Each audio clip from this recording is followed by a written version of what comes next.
There and back again, indeed. Hello guys, welcome, or if you've already seen my channel before, welcome back. I am the Philadelphia Whovian, and for this one, yes, we're going to be going back into that era that once was the Peter Capaldi era. So yes, for those of you guys who have not seen my channel before, I am doing a series of videos on the 12th Doctor's era. Why? Because Peter Capaldi was the first Doctor I ever saw be regenerated into, and because I don't have BBC America, I, of course, was, like with Matt Smith era, not able to watch the episodes on TV. I was only able to watch a lot of them long after the fact, after they aired. So now I'm going to be going back, and to be honest, there were even some episodes I never saw from his era because I just did not have access to them. But I've got all of his era on DVD now, so I'm going from beginning to the end of his era, so that, yes, I can finally say I saw all of the Peter Capaldi era. With that out of the way! I've learned I have to sometimes cover myself. Sometimes people have not seen my channel before. I should start at the beginning and not assuming that it's okay to start in the middle.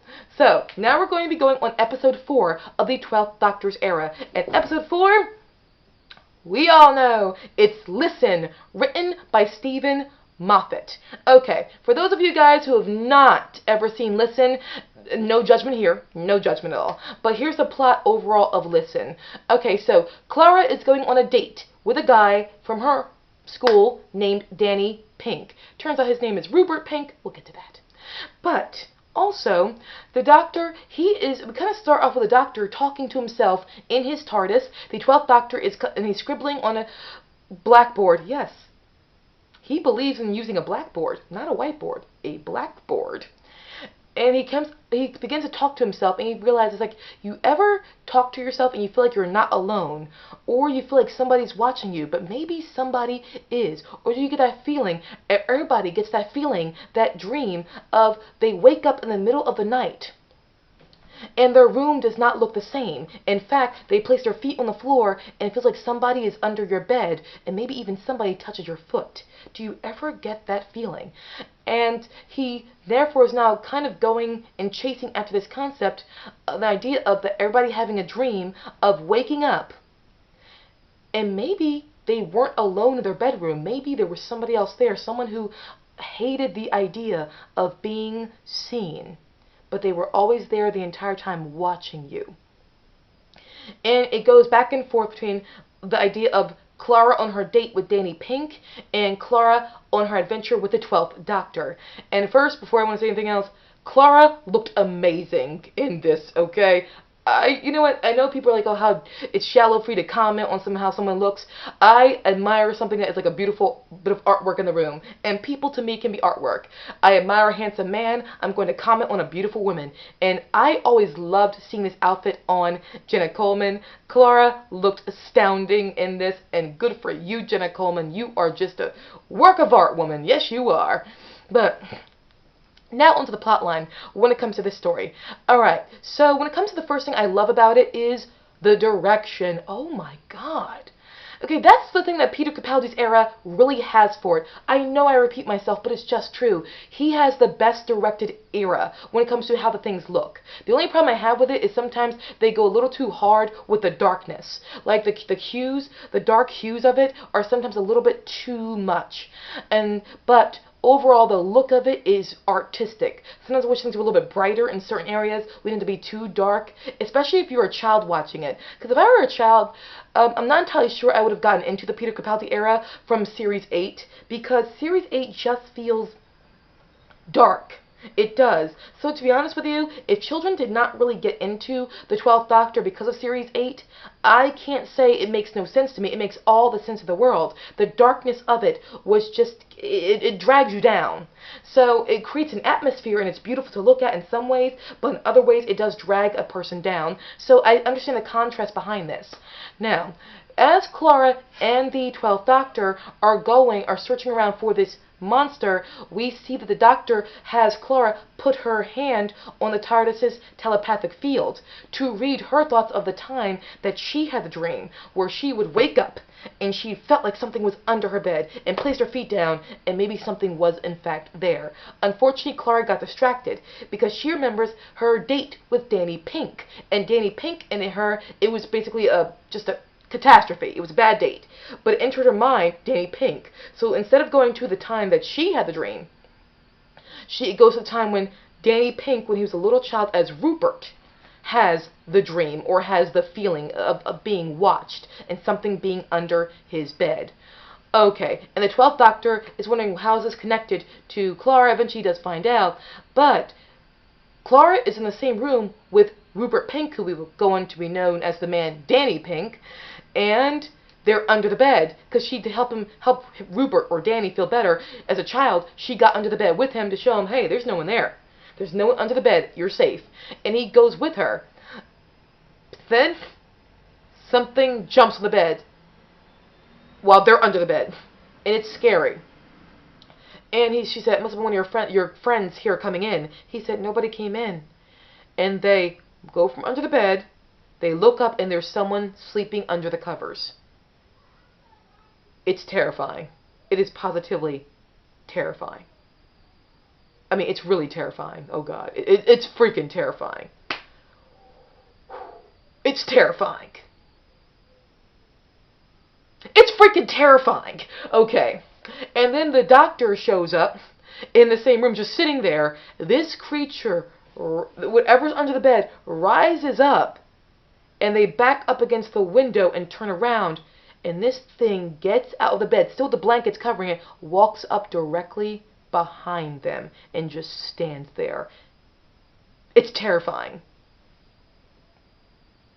It's terrifying. It's terrifying. And then it's just gone. And then we have the 12th Doctor. He actually goes further into, or to the end of time, where he doesn't come across come across somebody who looks just like Danny Pink from the distant future. And then we eventually get the Doctor. Something happens. I'm not gonna lie. This part I can't remember. The Doctor becoming unconscious, and Clara goes outside, wondering whose memory of being frightened by the scary creature under the bed, whose memory are they going to? And she finds out they're going to a memory of the Doctor, the first time the Doctor had the memory as a child. And he's in a barn, frightened, crying, and he has this feeling that something's under the bed. But who's under the bed? It's just Clara. She grabs his foot, and he's absolutely terrified. And Clara gives him some advice about not being afraid. It's the same advice the 12th Doctor gave to Rupert Pink, a.k.a. Danny Pink. Everything is coming full circle. But it turns out, at the end of it, that's where I get confused. Or not confused, that's where I get like, what? But I'll discuss that in a moment. Overall thoughts with this one. Listen, okay. Listen... I have 3 separate reactions to this one story. One, this is a story that makes me realize or remember how Moffat is, in all essentials, a genius. He really is. I mean, because the idea, the concept of this is very masterful. And then my second reaction to this is also, I always enjoy how creative he is. Because Moffat tries his best to be creative in things. He really does, and that's what I liked about Moffat. Moffat tries to give us new things every now and again, and that's one thing I've always found to be superior to Russell T Davies in that one way, is Moffat deliberately tries to give us creative concepts, and that's really cool. I have to admire that. So I think he's kind of a genius with this story, and my second feelings towards it, my second opinion is, it's very creative. No offense to Russell and his not always being that creative, I'm just saying I admire that about Moffat, that he was trying to be more creative with his storytelling. But then there's my third reaction with this, which is, wait, what? Like, no, seriously, what? Wait, this was what it's all about? Wait, what? And, because in case some of you are watching this, didn't watch this story yet, don't want to spoil it for you. But here's the problem. It was built up, the idea of this creature was built up so well, so very well. The fear of it was built up so well that when the ending happens and you maybe possibly realize what it all was or what it all was about, you can't help but possibly be very disappointed. very disappointed because, again, it was built up. The terror of it was built up so well. So when that ending happens, it's like the air just feels like it falls out. And it also, there are moments where it feels like the pace of it, it's a beautiful pace to it because it's really fast paced, but at the same time, the more I like analyze it and dissect it, the more I'm like, okay, there are just some. I'm one of those people who blatantly admit, when people were mad about Moffat for not showing more of Clara's social life, I was one of the few people who were like, I don't need to see Clara's social life.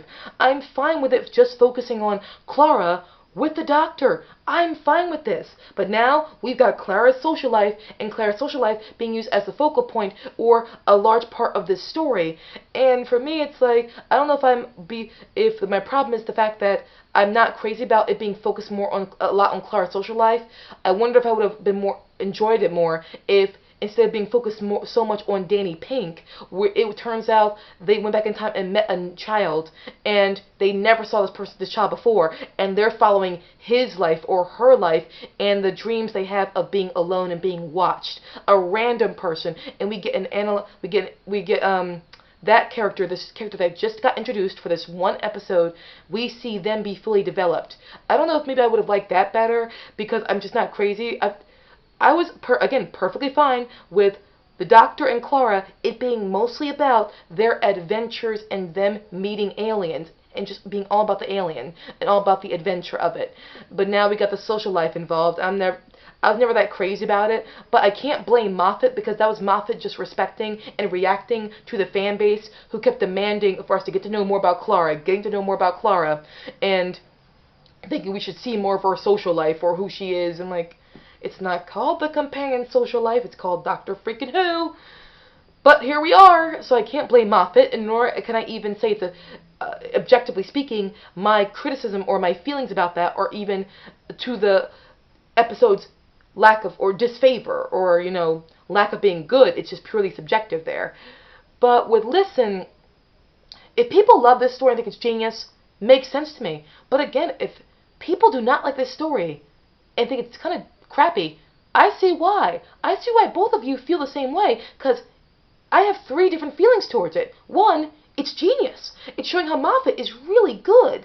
Second reason, showing how Moffat is really, really creative in trying to give you creative concepts. Third reason. Wait, what? Wait, that's what it's all boiling down to? Oh, God. And also, I respect Moffat with this for how he brings things full circle in some ways, where we see the Doctor as a child crying in a barn, and Clara says to him, you're going to come back to this barn one day. She somehow knows it's the same barn that the Doctor used when he was the War Doctor, and he placed himself in when he was going to release the bomb called the Moment. I love how Moffat does connect these things. I think that's very good writing. But at the same time, I do have 3 different reactions to this, which is, whoa, Moffat's great. He's a genius. Whoa, he's creative. But wait, what? No, this is just a mess. This is really just a mess. Have those 3 reactions at one time. But one thing I can definitely say is beautifully directed. My only problem is, with the same thing I have a problem with the Peter Capaldi era in general, is it looks great, but the sound isn't always that great. I have to usually always watch the 12th Doctor's era on subtitles so I understand everything. That being said, I always understand Michelle Gomez when she's talking because she's a phenomenal speaker. And I always understand the Paternoster Gang and Nardole, so maybe it's just certain actors the volume or the sound wasn't very good with, including sometimes Peter Capaldi himself. But either way, this is my feelings for Listen. Yes, it is complicated, but listen, guess what? That's how life is. Complicated. So guys, thank you so much for watching. What do you feel about the episode Listen? And do you love it? Do you not like it? Either way, it's really okay. I swear to God. You love it. I understand. You don't. I understand.